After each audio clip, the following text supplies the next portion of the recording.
during our self-improvement journey, we come across these moments of, okay, I have work to do and I know it will move me forward in life, but I don't want to do it. I don't feel like doing any of it. So what do? You sabotage yourself by doing something that fulfills that need or temporarily relieves you of solving the problem or facing resistance. If you're on a clean diet, you've been eating clean for weeks and weeks and weeks, and all of a sudden you don't even feel like eating the food anymore.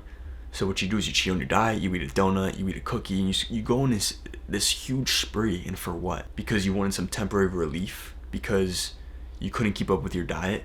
The same thing too with porn. The reason people watch porn is they know they don't want to do it. They don't really want to watch it. It's like in the moment they want that temporary relief because their needs are not being fulfilled. So they watch porn in order to fulfill that need and get a temporary relief from resistance or pain or the problems that they're facing in life. Another example would be playing video games.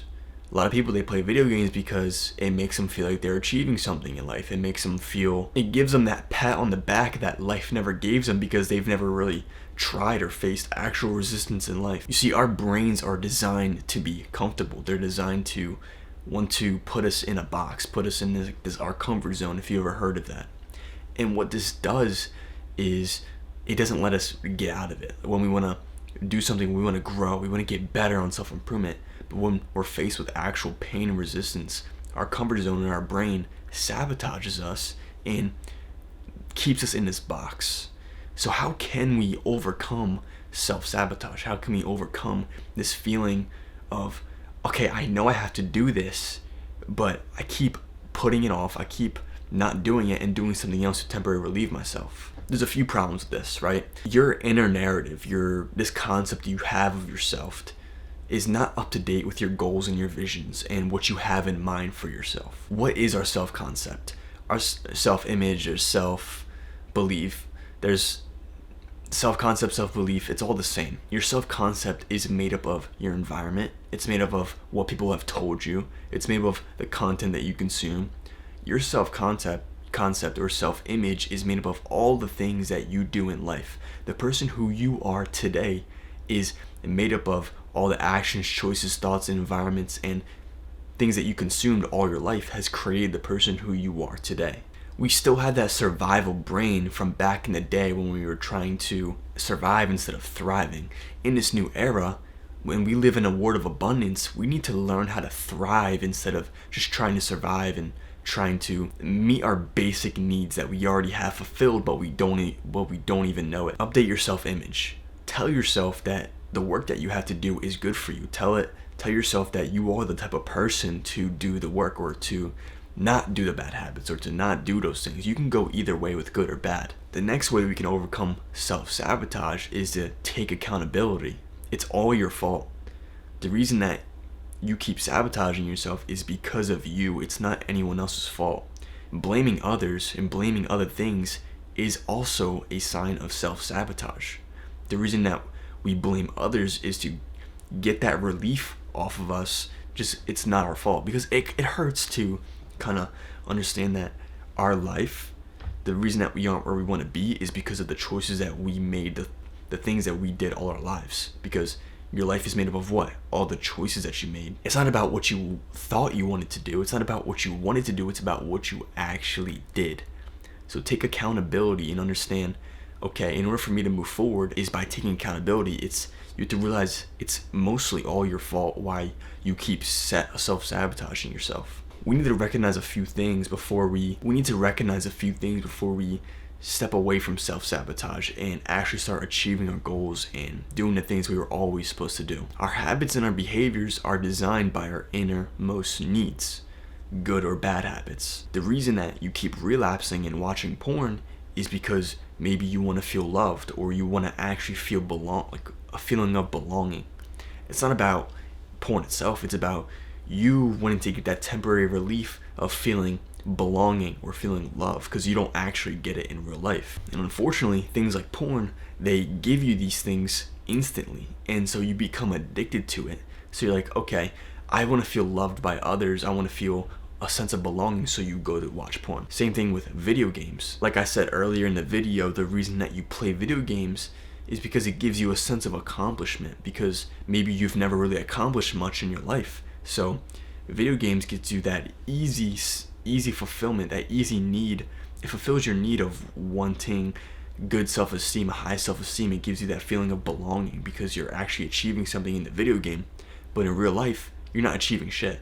Another thing is doom scrolling. If you're constantly scrolling on your phone, binging YouTube, binging anime, binging all of these things, just turning your brain off and quieting your mind and going into these spaces of things that just entertain you, it's probably because you're trying to escape from a problem. You're trying to run away from life because it's uncomfortable and you feel resistance. Maybe scrolling on your phone gives you that sense of security. It gives you that sense of feeling safe because you get to turn your brain off and not have to worry about anything. The moment that we don't feel safe, our brain turns into survival mode and we do self-sabotage ourselves with temporary reliefs that don't really favor us. When we start to recognize these things, when we start to peel back the actual motivations and the things that we do and the behaviors and the bad habits that we do, it might hurt a little bit. And that's the point. It's supposed to hurt because what you keep doing, the more you self-sabotage, the more it's gonna hurt because you're like clumping in all these bad emotions and you're just giving this temporary relief, but it's always going to be there. The symptom, that feeling is always going to be there at the end of the day. So you might as well face it.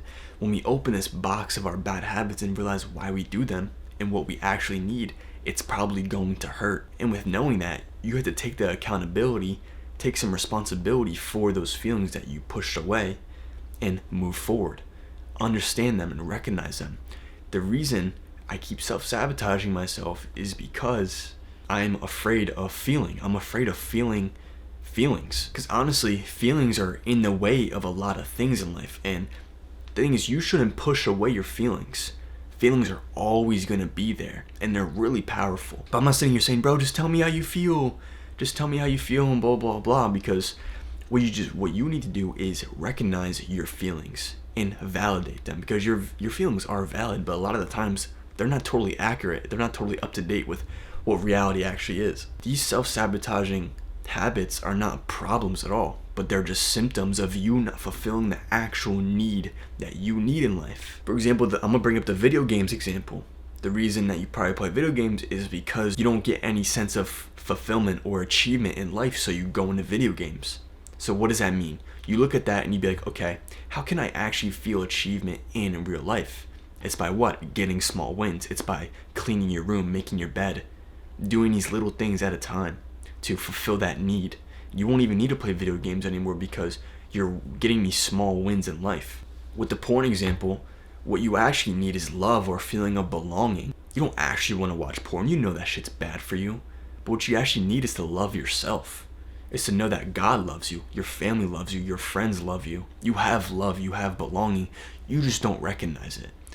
And so you go to this instant gratification to make you feel like you get it from that, but you don't. You just need to love yourself. But here's the thing, right? I say love yourself, but loving yourself is also meaning like looking at yourself like, okay, I need to change myself. Changing yourself is a sign of self-love, knowing that you can get better, knowing that you're at rock bottom, knowing that you are in a bad position, knowing that you are a bad person is self-love. When we're about to do an activity that we don't feel like doing, ask yourself why. Why do I feel resistance towards this? Because you might not know it, but you don't even know why you're doing it. You don't even know why you want to do this task, why you want to meditate, why do you want to read books, why do you want to do work. You got to tie your vision and your goals and these needs that you have that you want to get fulfilled to that action that you want to do. The best question that you could ask yourself over and over and over again is why? Why do you do things? Why do you do this? Why do you do that? Be intentional with everything you do. It's either that or your subconscious mind is going to control you and tell you that, okay, just do this, just do that, and give you that temporary relief. I'm gonna give you a quest right now that you could do. What you need to do is get out a piece of paper and write to your younger self, the person who was always hurt, who had that traumatic experience, who had these needs that were not fulfilled, and tell him from a future person perspective, be like, listen, like, I'm going to get better. I'm going to get these things for you and I. Don't worry. I will take responsibility, take accountability, and love yourself. Tell your younger self that you got it from here and move forward. Take accountability. Tell him, you know what, bro? I got it. You don't have to worry about anything else. I can do this for us. I will get us what we want. Genuinely write out, like get out a piece of paper and write down a letter to your younger self and sign it at the bottom and then put it away. You don't realize it, but how many conversations do you actually have with yourself? You don't, because you have so much noise in your head. The music, watching this, watching that, getting distracted. There's so much noise in this world. You have to learn to turn it off and just listen to yourself. Listen to your younger self, or that version of yourself that's screaming at you like, bro, like we need this need fulfilled. But what you want to do is put in your earbuds. You want to not let him into the house. You don't want to let him into your life because you're too distracted by what's on fucking TV. These built up emotions will cause a breakdown. They will cause you to kind of erupt and have like panic attacks, or have moments of just like, fuck this, you know what I mean? And those are actually pretty good, because that means you got to rock bottom. The only way to go from rock bottom is to go up. This next part of the video is going to teach you how to disconnect from your feelings. Feelings are good and we're supposed to validate them, because if we didn't validate them, we'd push them to the side and leave them to just erupt later in our faces. And then we self-sabotage. So how can we look at feelings, validate them, and then disconnect from them and move forward? You see, we love to feel. We love to just... People, like, they take so much pride in how they feel. Not gonna lie, people don't really care how you feel. It's like, you have to care how you feel. Don't worry about anyone else caring how you feel. You have to pick yourself back up and be like, okay, I feel this because of this. I feel this, but I'm going to get better. This is how you actually validate your feelings, instead of putting them off or waiting for someone else to come along and pick you up. Another quest I'm gonna give you right now is to learn how to disconnect yourself. Building this ability to disconnect from your feelings takes time, because what really helped me build this was meditating a lot, being aware and understanding and focusing on a point on your body. Because when we feel something, you could notice it where it's at in your body. You could feel pain. It's usually like in the middle of our chest that we feel like this like clump of either bad emotions or energy. What I want you to do is, when you feel an emotion, focus all your energy and your thought on that emotion. And then what I want you to do is go out into third person perspective and look at yourself feeling that feeling. Look at the person feeling that feeling. You're looking at someone else who feels that feeling. So you kind of, you have your body, right? This is the person that feels the feeling. What you want to do is come outside and look at that person who is feeling that feeling. And then this is the disconnected part of you that will act towards things and act upon logic and not act upon how he feels all the time. Self-sabotaging and emotional intelligence is there's a lot to it. There's a lot of big things to emotional intelligence. But with understanding these things, you can make better decisions. You can understand, okay, if I can be more logical instead of emotional, I can make better decisions and therefore forward my life and actually fulfill my needs instead of getting it from temporary reliefs. It might be hard for you to understand. Don't be afraid to rewatch the video if you really need to. I got a lot of this information from the book, The Mountain Is You. It talks a lot about emotional intelligence and the reason that you are the biggest enemy to yourself. No one else is except you. Also, too, I have a free Discord in the link in the description that you could join called The Guild. We have a lot of people talking in there, conversing about self-development, how to get better habit trackers, how to take accountability, etc. So if you want to join it, it's free, link in the description. Don't just watch this video, sit down with yourself and have conversations with yourself about how you actually feel and what you want to do. No one has these conversations because there's so much noise in their head. So go out and do that. Continue your journey and keep moving forward.